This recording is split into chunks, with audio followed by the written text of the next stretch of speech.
With the help of Hashem, we are learning Beitzah Daf Lamed Tes. We left off on Daf Lamed Tes, Amud Aleph, by the Mishnah towards the top of the Amud, continuing the theme that we began on Daf Lamed Zayin. The Mishnah writes, Habehema v'hakelim keragle haba'olim. That which belongs to a person is bound to the boundary, to the tchum boundary of its owner, as we have been learning. The Mishnah now is going to speak about a coal that has a burning flame attached to it, a gacheles, versus shalheves, a flame without a coal, as we'll explain what that means. And as we'll see, that the gacheles that has a flame connected to it, a burning coal, will be bound to the tchum of its owner. But a flame itself, since a flame is not substantial, let's say, for example, you lit your candle Erev Yom Tiv, and on Yom Tiv I lit my candle from your flame. I am allowed to carry my candle to where I am allowed to walk, even though you may not walk there. Because a flame, being that a flame is insubstantial, the flame is not connected, so to say, to the tchum of its owner, but anyone can take the flame wherever they are allowed to go. And since the Mishnah speaks about the difference between a gacheles and a shalheves, between a burning coal and a flame itself, the Mishnah is going to give actually a total of 3 areas in halacha where we have a distinction between a gacheles and a shalheves. The Gemara is then going to quote a Beitzah that gives a total of 5 halachas in which we differentiate between a gacheles and a shalheves. We're going to also explain the Mitzias. There's going to be other circumstances, for example, when it comes to the prohibition of transporting, of carrying, of doing an act of hoitzah on Shabbos, that if a person carries out a flame itself, mirishus hayachid l'rishus harabim, they won't be chayev. And we'll explain, Pashat, what does that mean? What's the mitzias of moving a flame without a coal itself? The second Mishnah on Daf Lamed Tes is going to continue on the same theme. Again, the items are bound to the tchum of their owner. So if you have a boir, a water hole or a well that belongs to an individual, the water that's drawn out of that well will be bound to the tchum of the owner of that well. If the well belongs to a city, to the people of the city, then it's going to be bound to the tchum of that city. And now we're going to learn about a unique type of water well system that was created by the Yidden who lived in Bavel during the times that we built the second Beis HaMikdash, and continuing throughout Zman Bayesheni. Most of the Yidden in Bavel did not immigrate to Eretz Yisrael, but they went there very often. And we wanted to make sure that those who travel will have ample water supply when they go there. So boiros, water pits, water reservoirs were built for the Jewish people. We're going to learn about the unique status of water that came from those pits. In other words, are they ownerless, or do they belong to everyone, as we will develop? Really, the Gemara is going to speak about a scenario that if someone drew water from such a boir, but he didn't draw it for himself, he drew the water for someone else, there'll be a machlokes amoraim as to which tchum will the water acquire, number one, either for the person for whom it was drawn, or the tchum of the person who drew it. And the Gemara is going to have 2 different approaches to understand the underlying rationale behind this machlokes, and much, much more. Let us start on the top Mishnah, on the first Mishnah, on Daf Lamed Tes. Says the Mishnah, Hagacheles, a burning coal, keragle haba'olim, is restricted to the owner's tchum. And we'll see in the Gemara moral details about it. In contrast, shalheves means a flame. B'chol makom, a flame is not bound by any tchum. And as Rashi gives the example, that if you lit your candle Erev Yom Tiv, when Yom Tiv came in, you owned it, you owned the flame. If I now take from your flame and light my candle, I am not bound to your tchum. And consequently, if someone takes it from mine, they're not bound to my tchum, because a shalheves, being that it's considered something that has no substance, is not bound to any tchum at all. Now obviously, the person who's taking it somewhere, that person is bound to a tchum, but not the fire, not the flame itself. And now that the Mishnah spoke about the difference between gacheles and shalheves vis-a-vis the laws of Tchumen, continues the Mishnah, gacheles shal hegdish, if the hegdish owns a coal that's burning with a fire, and someone inadvertently will take benefit from that flame, right? They'll use that fire, moy alin ba, they will be chayv karban hasham me'ilos. But if you only have, if I made benefit from the burning coal, me'ilah. But if I only benefited from the flame itself, shall heves, even though midrabanan loy nehenen, one should not do it. However, midoiraisa, there is no me'ilah, again because a flame itself is considered something of no substance, and therefore doesn't belong to hegdish. You are not chayiv me'ilah. And the third difference, says the Mishnah, hamoitzi gacheles l'reshus harabim. If a person will carry out a burning coal from a private domain into a public domain, or transporting it daladamas b'reshus harabim, then the person, if he does it inadvertently, is going to be chayiv achatos. However, if you only transport the flame itself without a coal, without a wick, without any type of substance, how do you do that? I'll already give a heads up. So a person is standing at the edge of their private home and they are blowing the fire. And when you have a large fire that is blown, there are times that one piece of the flame, so to say, detaches itself from the source for a moment. And if that flew out into the street, you will be pater, again, because a flame is non-tangible, and therefore you're not chayiv if you transport it. So the Mishnah gave three halachas in where we differentiate between the gacheles and the shalheves. Says the Gemara, Tanach Rabbanan, we'll learn in a Beitzah, actually, chamisha devarim nemru begacheles. We're going to have 5 halachas in where there is a difference between a burning coal and a flame. Number 1, which is the first one we had in our Mishnah, that hagacheles keragli haba'olam, that if you have a burning coal that belongs to you, it's bound to your tchum. I may not take that burning coal to where I am allowed to go and you not. However, shalheves, like we gave the example, if I light my candle from your candle, that means I only took your flame, not anything of substance. B'chol makim, it has no tchum at all. Not bound at all. It's not limited at all. Number 2, which was also the second case of our Mishnah, gachela shel hegdish moyalin ba. If I make benefit from a burning coal, from both, from the flame with the coal, but there is a coal there, then even though I did so inadvertently, that's, if it belongs to the holy temple, then moyalin ba, I have to compensate with a choimish, I have to bring a karban hasham me'ilos. But if I only benefited from the flame itself, shalheves loy nehen, and even though lechatchil I should not do that, but v'loy moyalin, there is no me'ilah. Number 3 is the new one that the Beitzah is adding, gachela shel avodah zarah. If you have an idol that's burning, or if something was burnt for an idol, either way, that is something which is considered avodah zarah, and therefore asura, as it says in the Chumash, that lo yidbak biyatcha mu'uma, nothing connected to the avodah zarah, right, should be connected to you, meaning to us, the Jewish people. But again, shalheves, if there's only a flame, then mutaris, because it's something that's not, it's a non-tangible. Number 4, which is the third one of our Mishnah, the end of the last narrow lines, but if you only carry out a shalheves, you're pater. And number 5, if I make a vow that I will not benefit anything from you, or from yours, from that which belongs to you, so therefore, asur b'gachaltai, I may not benefit from your burning coal, but umuta b'shalhaftai, I'm allowed to make benefit, to take something from your flame. Again, it's a non-tangible, it's considered, as far as the halachas here are concerned, a non-existence existence. Baruch atah Adonai, Eloheinu melech haolam she'ar kol nivei. All right, fragt die Gemara, Mishnah shalheves avodah zarah, that there isn't even a rabbinic prohibition, completely permissible. Why is it that if a flame belongs to hegdish, at least we said loy nehenen, there is an isur midrabanan?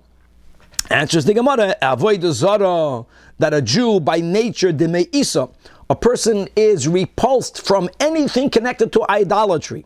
And therefore, naturally, ubedile inish minei, people distance themselves from avodah zarah. So there was no need to make a rabbinic fence. Loy gasar barabanan. If you're only taking from their flame, we're not worried that that's going to lead you to anything more. However, a hegdish, since the loimois were not, God forbid, they're repulsed by hegdish, therefore, v'loi bedila inish minei, people don't distance themselves from hegdish. Therefore, the chachamim, at least midrabanan, said, even though on a biblical level, since a flame is not non-tangible, it's a non-existence existence, there's no me'ilah, midrabanan don't have benefit. Second Tosfos in the Amid reminds us, not that long ago when we learned Pesachim Davav, we were speaking about what should one do if you find chametz during Yom Tov. So we spoke about that on Yom Tov you have to cover it.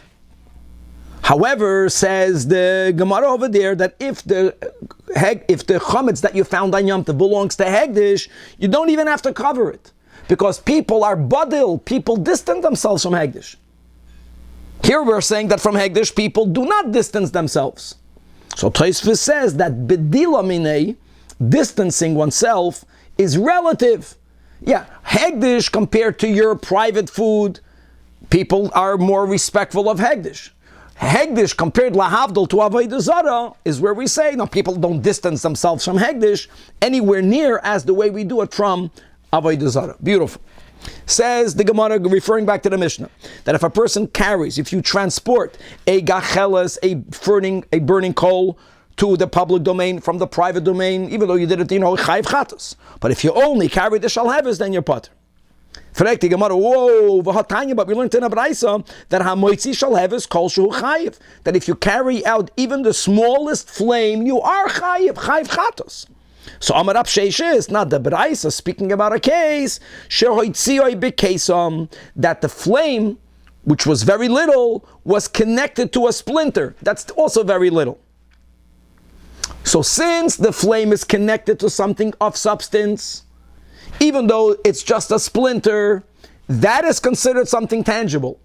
It adds tangibility to the fire itself. You're going to be chayiv. Our Mishnah is speaking about fire that's connected to nothing. But hold on. Frek the Gemara, if the case of the Beitzah is, and explaining, why are you chayiv? Because the flame is attached to a splinter. Then why does the Beitzah have to say Yechayev for the flame, Yechayev for the splinter? The taper clay mishum kesam. So the Gemara explains, no, the splinter doesn't have the minimum amount of quantity that's going to be Mechayev achatas, as we learned throughout the Masechta Shabbos. There's minimum shiurim lesser than the minimum shiur. You're not chayiv chatas. For example, the Tanan, hamoitzi eitzim, if a person, God forbid, carries wood right on Shabbos, so when will they chayiv chatas? Or b'mezid, the worst case scenario, karas and skila, only if it's enough wood, levashal beitzah kala. There's enough wood that it can fuel fire to cook a egg, to slightly cook it. And a little splinter is not enough. You're chayiv for the fire. Abaya Amar, a similar answer, Kigoin, the case of the Beitzah is the Shaifel Eimana Mishcha, that you smeared a keli with oil, and V'it Lebei Noira, now you lit the oil on fire, so that is where you chayiv. Again, the Gemara says, well, if you carried out the fire connected to a utensil, and why should the Beitzah even speak about the flame? You should be chayiv because of the utensil. V'tepik Lei Mishum Mana. So the Gemara says, it's not a bona fide utensil, it's only a shard. It's a piece of broken earthenware. B'chaspa. So what? Again, says the Gemara, but the amount of shard is not enough for you to be chayiv for it. What's the minimum amount of a broken piece of earthenware that's chayiv chatas for transporting it? As we learned in Shabbos, cheres kidei litin bein patzim lechaveiroi. It was common that when they would build window frames or door frames, and they would frame it by putting out certain pieces of boards, and there were times that the boards were not wide enough to go through the depth of the window or the doorway, so they would align two woods one near the other, and at times the wall behind, the wall on which you would adhere it to, stick it to, was not even. So to even it out, you would put a little shard, right, to be able to better frame the doorway or the window. That is the minimum size, and the case here is it's even a smaller shard. So why are you chayiv? You're chayiv because of the fire and not because of the shard. Again, David Rabbi Yehuda. But here, Tosfos asks, the last Tosfos in the Amid, guys, do you remember in Masechta Shabbos we learned that if a person in a keli is carrying, let's say by food, if you remember, what's the minimum amount? A groigeres, a dried fig. What happens if I have lesser than the gregaris amount of food in a keli that's carrying it? So we learned in Masechta Shabbos, you're exempt. If you would have carried the keli itself, you would be chayav for the keli. But if the keli is here, subservient to the food in it, if the shiur of the food is not the minimum amount, not only are you not chayav to the food, you're not chayav for the keli. So here comes the same question. If flame is not machayev you for carrying, this little shard should become bottled to the flame. It should be as if it's not here. So Tosfos says it doesn't work that way. That when is the keli bottled to the food? If the food is tangible, it's less than the minimum amount, but it's subservient to something tangible, so the keli is completely nullified halachically. Here, if the splinter or the shard or any other part of utensil, since it's subservient to a flame and a flame is non-tangible, it's not going to be bottled. And if it would have had the minimum shiur, you would be chayiv for the shard. The case here is that the shard doesn't have the minimum shiur. Yet, that's the chiddush, since the flame is connected to something tangible, this flame you're going to be chayiv to carry. But what about the case of the Mishnah? So concludes the Gemara of Elyahu, the Tanach in our Mishnah, that if you only carry out a flame itself, means not connected to anything, you'll be putted. How is that even possible? How can you transport a flame if it's not connected to anything? Law answer explains the Gemara Kigoin, the adya aduye, you threw the flame by blowing it. Take a large, if you have a flame that's by your door that goes into the Rishus Harabim, if you're going to fan it, if you're going to blow on it, at times a piece of it will disconnect. And that is what the Mishnah is saying, that since fire is not tangible, you will not be chayiv for hoitzah. Gevaldik. Okay, moving on to the next Mishnah. So, all of this is behemshech to laf lamed zayin, that behem of a kalim keragli haba'alim. So, if a yachid owns a boir, either a well, it has to. What we definitely need is that the water in there has to be stationary, as we learned and as we'll review in a moment again. So let's call this a water pit. I think that's better than a natural well that opens up to a spring water, because again, waters that are moving are in their own category. You have a water pit, a water reservoir. If it belongs to a yachid, if it belongs to the oven, then keragle ha-yachid, like we learned the whole time. And even if Shimon took out the water with the reshus of Reuven, and Shimon has another tchum, the water is bound to the tchum of the owner that had it in his or her control at the onset of Shabbos or Yom Tov. If the boy belongs to the city, so the Mishnah has a chiddush, keragle anshe oiseh ha'ir. It goes to the boundary of the city. That means that even though everyone in this municipality has rights to the water, we don't say that if Reuven, who lives in the city, he placed an eid of tchumen 1,000 amas to the right. We don't say that when he draws the water, he can take it to where he can go. Since it was in a municipal, to a city boir, it's bound to the tchum of that city. Regardless if the individual who drew the water, Birashus, has the same tchum of the city, or if he or she made their own tchum. And now the third case in the Mishnah, Vishal Oili Bavel, like we spoke at in the introduction, that there were water reservoirs, water pits, boirois, that were made by the community for the benefit of all of the Jewish people, for them to have an easier time going to the Holy Land. So here says the Mishnah Chiddush Keragle Hamemale. Our Mishnah holds that the water is considered ownerless, hefker. And even though we just learned in the last year, earlier on this morning, the shita, the unique shita, the das yachid of Rabbi Yechanan the Nuri, that cheftzei hefker koinen shvisa, we don't go with that opinion. We go hold that ownerless items has no tchum, which is very advantageous. So it began Shabbos and Yom Tov with no tchum. So whoever is the one that drew the water, they can take the water to wherever they can go. There is no limitations. There is no tchum of that water. So this yach organization did dig those boat, Rabbi. What do you mean ownerless? How is it possible? If you have people, Yakir, that built, we're going to learn soon today, and today's daf, and daf lamed tes of days. If you have people that build a mikveh for the city, so we consider every person in the city part owner in it. If there are certain things that were funded by the collective, but it was given over to the point, not given over to every Jew, it was declared hefker. That's what the Mishnah is holding. Allowing anyone to take whatever they want whenever they seem fit. Okay, says the Gemara. Rami lei Rava le Rav Nachman concerning the opening din of our Mishnah, that boir shel yachid, that if an individual owns a water pit, the water is bound to the tchum of its owner, which makes sense. I got a problem. It says in a Beitzah v'reminu naharis hamoishchen, flowing streams, or umayonis hanoivim, gushing springs. Harei hein keraglei kol adam. In other words, they have no tchum. Anyone can take it and take it to wherever they can go. Now this Beitzah isn't only speaking about ownerless rivers and springs. The Beitzah doesn't make such a statement. It will also include to rivers and springs that are in someone's private property, that are privately owned.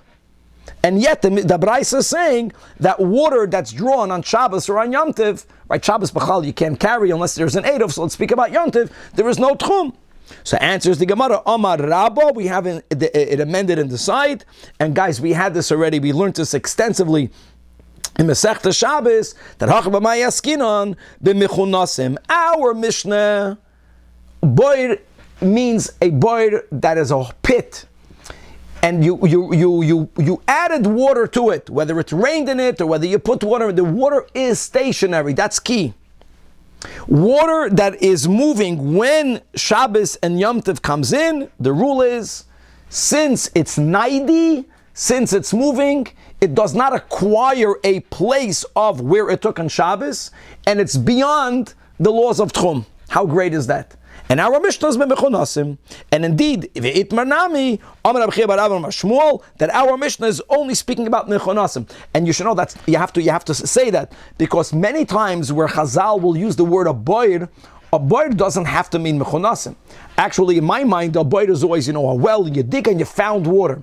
The water that you find by digging down, that's not mechunasim. That's a bottomless pit. The water is constantly replenishing itself. The water is moving. That water taka has no tchum.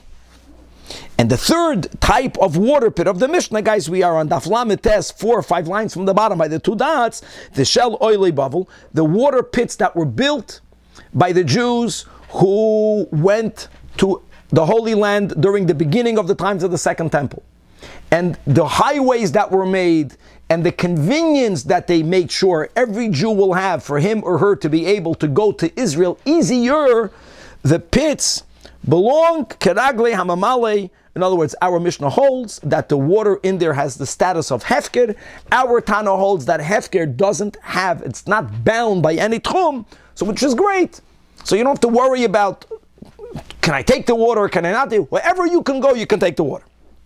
Now, listen to this case. 3 lines from the bottom. This case will go until the end of today's shiur. Itmar. It was stated, Mila v'nasan l'chaveri. We're speaking about these pits, shal oile bavel. Right? So we're going together, and I drew water for you. What did the Mishnah say? Whoever drew the water now is bound by his or her tchum. What happens if I did not draw it for me? Let's use it, Reuven and Shimon. Reuven was the one that took the water out of the pit, but Reuven took it for Shimon. So is it bound by Reuven's tchum or is it bound by Shimon's tchum? That's the question. Machlokes. Rav Nachman says that keragle mishin esmalu loy. In other words, it's going to be bound by Shimon's tchum. And says Rashi, 4 lines from the bottom, because we view Reuven as Shimon's shliach. So it's, even though Reuven did it for Shimon, So it's Shimon's. So it's bound to Shimon's tchum. Rab Sheshes Omar, second to last line, absolutely not. Kiragle hamamale. It's if Reuven was the one that took it out, he took it out for Shimon. It's bound by Reuven's tchum. Why? Why is that? So Chevra, we learned in Bava Metzia a very important rule. Let me ask you a general question. Forget about this water. Something that's hefker. If I pick up hefker, for me, I own it. If I make a correct kinyan. What happens if I make a kinyan for you? Now, generally, if I do something that's to your benefit, I can automatically be designated your shliach. Zachin la'adam shaloi b'fanav. But there's a few exceptions. The most important exception is, if I'm doing an action that's for your benefit, but it's to the detriment of everyone else, then if you did not appoint me to be your shliach, I cannot appoint myself to be your shliach. And the words of Chazal there is that hatoifis lebal choiv b'makim shechav la'acherim. Imagine Reuven owes money to many people, and his assets cannot cover all of the debt. So Reuven owes money to Shimon, to Levi, to Yehuda, to Yisachar. Shimon is not there. Shimon and Shimon's friend knows if I'm not going to take something for Shimon, there'll be nothing left for him. So someone without Shimon's ask took something for Shimon. Says the Gemara in Bava Metzia, it's not valid. He had no right to do it. Because he's taking something which is to the benefit of Shimon, but to the detriment of Levi and to Yehuda. Something that's ownerless potentially can belong to anyone. When you take it for you, you took it away from everyone else. So you have the right to do it. But for me to do it for you, I cannot do it. So therefore, says Rab Sheshes, that since I'm unable to act as your shliach, so therefore, by default, Keragle Hamamale, it's going to be bound to my tchum. And what is the underlying machlokes? I mean, why would the Rab Nachman disagree with that? So we're going to have approach number one, and ultimately it's going to be refuted, and we're going to have an Amud Beis approach number two. But my komifli, Mar Sovar, that's Rab Sheshes. As we explained the Mishnah, that the boyd is considered hefker. And everyone agrees to what we said, that if something is ownerless, I cannot acquire hefker for you. So if Reuven picked it up for Shimon, but since he's unable to bequeath it or to do it on behalf of Shimon, so therefore it belongs to Reuven.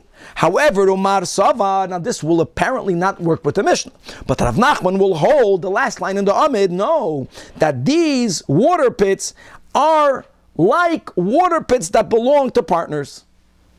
They belong to Shutfim. In other words, who is the Shutf in the water pits? All of the Jewish people. But that's not Hefker, it's different. And by a partnership, as the Gemara is going to develop, I am allowed to take something on behalf of one of the partners because they already own it. And furthermore, as we'll see on Amid Beis, this goes back to Bereira, it was always theirs. And we're going to develop this more on Amid Beis. But Frek the Gemara, hold on. How can you say that what?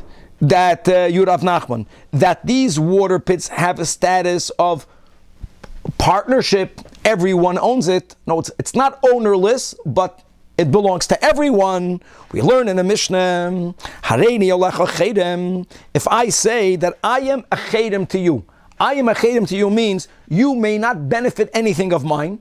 That statement is valid. Hamudar Aser. The person against whom the vow was said may not derive benefit from me who declared the vow. Simple. Daf Lamates Amid Beis. Case number two. In the reverse, if I say Harei Ato Olai Chedem, you are Chedem to me, which means that all of yours I may not benefit from you. Right? Hanoider Aser, the one who made that declaration, cannot benefit from that person. What happens? That's going to be the key case. Hareini Olecha Va'ato Olai. I'm forbidden to you, you're forbidden to me. Then Shnei Masurim Zebozeh. Then I cannot benefit from you, you cannot benefit from me, and yet Umutarim Bishal Oilei Bavel. In other words, all of the things that were made by the Jews who went back from Babel to Eretz Yisrael, which will include these pits, they are considered ownerless. Since they're considered ownerless, it's not included in the neder. That seemingly goes against Rav Nachman, who is saying that everyone is considered a partner. However, Ve'asurin b'shal oisa ha'ir. If you have municipal property, this is a very important halachic concept. Municipal property is not ownerless. It's considered things that belong to everyone in the city. And since I have some ownership in something that is municipal, if I made a vow disallowing you the benefit from me, you cannot benefit from anything that's in the city. So a city park you won't be able to go to, because my part is asur on you, your part is asur on me. And weiter, what are the things that are considered ownerless? Temple Mount, all of the lishkais, all of the chambers of the Holy Temple, all of the courtyards of the Holy Temple, and all of the water pits that we build going from Babel to Eretz Yisrael. Right? It sounds like it's ownerless. And now let's just conclude the Beitzah. Let's conclude the Mishnah. And the Mishnah concludes, what is considered municipal property? All of the streets in a city. The Beis HaKnesses of a city. The Beis HaMerchatz, the bathhouse of a city. And now the Gemara concludes, if you hold, you Rav Nachman, that the bira, that these water pits and the water in it is considered the shutfahu, then amai muter. Now really, the question could have stopped over here, as the Rishonim point out. But now we're going to bring another Mishnah that writes clearly that hashutfim shenadru hana zemizeh, that if two partners make a vow, then the din is asurim likonis lechatzer. They might not go into a jointly owned chatzer.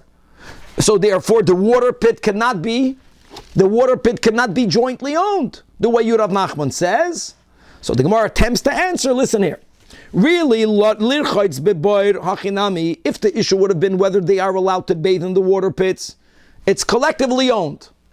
It's collectively owned. However, the topic is only about lamalois, only about filling up a little bit of water. When I bathe in a water pit, I am making use of all of the water in the water pit.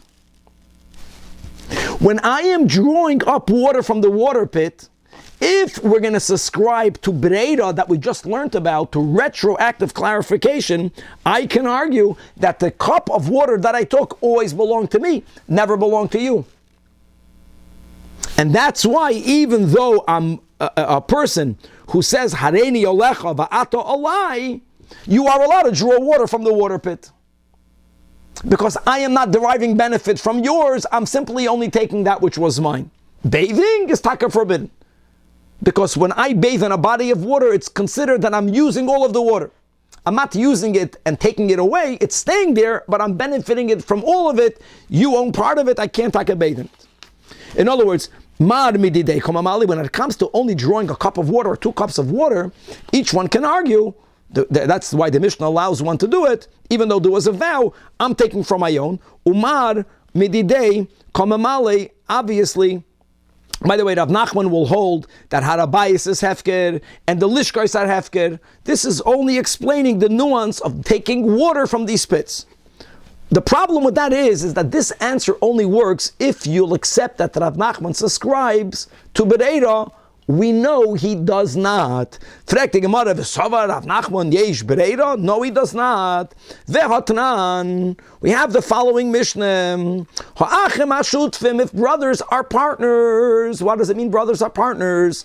So let's go back to what we just spoke about when Yaakov passes away and he leaves 12 tribes. So his estate, before the children decide, if they'll ever decide to divide the estate, that estate is jointly owned, not the way partners own things. It has a unique category. It's called in halacha either tfisas habayis or tefusas habayis. It really belongs to Yaakov, and all of the children are benefiting from the father's property. It's owned by the father. Let's word it that way. Now, there are times that brothers decide to divide, and there are times that after they divided, they can decide to reconnect. So the Mishnah writes a gavaldik thing. Now we're going to just give 2 examples, 2 halachas, which work 180 degrees opposite one from the other. One halacha is like this. When we have to give a half a shekel, as we just learned shkolim, if you remember, when you would give a half a shekel to a banker, Bankers did not like to keep half a shekel coins because many of them were used very often. It was probably the most used coin in the currency, and the coins slowly got rubbed out. And if the coin will actually physically become very rubbed out, it would lose its value. So people constantly wanted to exchange 2 half a shekels to 1 shekel, or to even a higher currency. And the bankers that provided that service would charge a surcharge, an exchange fee, and that is called, the amount was very minimal. That coin, that little fee, is called a kalbain. So we learned that midrabanan, when you give a half a shekel to the temple, you have to add a kalbain. Not only that did we learn, what happens if me and you decide, let us give our half a shekel by giving the temple jointly 1 shekel. But half of it belongs to me, half of it belongs to you. Chachamim says we have to give 2 kalbains. Not only 2 kalbains. Because every person giving a half a shekel has to give the temple a kalbain. Just because you decided to give it together won't exempt, the temple should not lose anything. However, if a father is giving for his sons their half a shekel, and he has, let's say, 2 sons, and he's giving 1 shekel for 2 of his sons, the father doesn't have to give both kalbains. If the money is coming from one individual, not from partners, then there is a certain exemption when it comes to the kalbain. If it comes from partners, you have to give 2 kalbains. If it's coming from one estate for his children, no 2 kalbains. Let me give you the opposite halacha. The halacha of Meiser Behema. That when we have animals and domesticated animals and they are born from that year, and then later on they broke it up into the 3 periods during the year, we have to give a 10th to God with all of the rules of Meiser Behema. There is a halacha that if an animal belongs to 2 owners, it's automatically exempted from Meiser Behema. Whenever there is ownership as partners, there is an exemption of Meiser Behema, and there is a chiyuv to give 2 kalbains.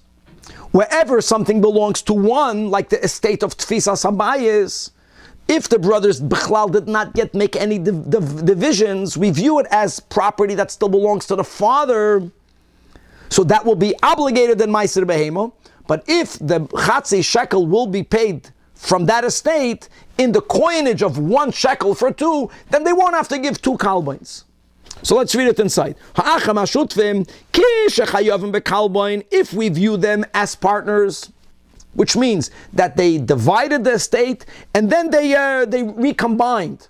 But now if they recombine, they're considered bona fide partners.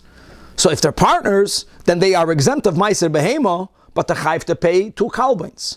But if they did not Bechlal divide the estate at all, so it's still considered Tfisa Sabayis, belonging to one father, so then they're obligated to give Meiser Behema, because Meiser Behema's exemption is only if it belongs to partners. It's not called a partnership. But on the other hand, they are Peturim and Akalba. Simple. Now, on that, for Amar Rav Anon, Loi Shanu, that when they divided and then they recombined, we view them as normal partners. We don't view that as they went back to do the things used to be. That's only if every brother took another type of item. Like one brother took all the lambs and the other person took all the kids. Which means you needed to make an assessment, because when you take different types of animals, the ikar is each one should get the same value. Or if the bachar is getting pishnayim, but you have to know the value. That's a real division. And then, even though you recombined, it's considered a new partnership. But if, when the brothers divided, let's say the father left 10 goats and 10 sheep, and 2 brothers, and that's a 50-50. And if this one took half of Gedoyim and the other one took the other half of the Gedoyim, half of the Taloyim and half of the Taloyim, and then they recombined, Omer, they can argue, this is considered Breira. We consider them undoing the division. It goes back to Tfisa Sabayis. When it goes back to Tfisa Sabayis, as we explained, there'll be potter from the Kalban, there'll be Chayv and Meiser Behema. Comes Rav Nachman and he says, I reject Breira. If they divided the estate even if no assessment was needed, even if then they recombine, we will always view them as new partners. Rav Nachman rejects Bereira. So now we have a problem. So the whole explanation justifying the initial Havamina that Rav Nachman, as we learned in the last line of Amud Aleph, holds that Bira Deshutfahu can't be. It can't be. Because if it's Boira Deshutfa, if I make a vow against you, you make a vow against me, we should not be allowed to take even drinking water from the pit. So therefore, Ella, the Gemara says, it must be, like we explained the Mishnah, that those water pits are ownerless. And that's why we could not forbid it. I cannot forbid it on you. You cannot forbid it on me. I don't own it and you don't own it. Ella. So let's go back. So what's the question? Question is again, when I drew the water for you, whose tchum is it limited by? So Rav Nachman says that it's keragle mishana smaluloi. If I picked it up for you, it's bound by your tchum. But how does that work? A ownerless item I cannot acquire for you. So how can it be bound by your tchum? So the Gemara gives a gavaldik answer. Elohache b'magbia mitzia lachaveiroi komifligi mar sova kana umar sova loy kana. Let's go to this halach itself. If I pick up a hefker lost article for you, we already quoted on Amud Aleph. The Gemara says on Bava Mitzia, I cannot represent you if you did not ask me. Because it's good for you, but it's detrimental to everyone else. Fine. Did I acquire it? That's the question. You did not acquire it until it comes into your possession. Did I acquire it or not? Rav Sheshes holds, since you did not acquire it, I acquired it. Rav Nachman says, you did not acquire it, neither did I. Hold on. So right now it belongs to no one. I took the water for you, which means I will give it to you. So the moment I give it to you, then you will acquire it. You'll be the first person acquiring it from Hefker. That's why it's going to be bound by your tchum. So it's not that Rav Nachman is saying that from the moment I picked it up, it's right then bound to the boundary for the person for whom I drew it. No. It remains not yours and not mine. And when I give it to you, then ultimately it's going to be bound by the recipient's tchum. And we'll stop over here and we'll begin this Mishnah, second to last Mishnah, when we learn the final daf of Masechtas Beitzah, God willing, to be continued.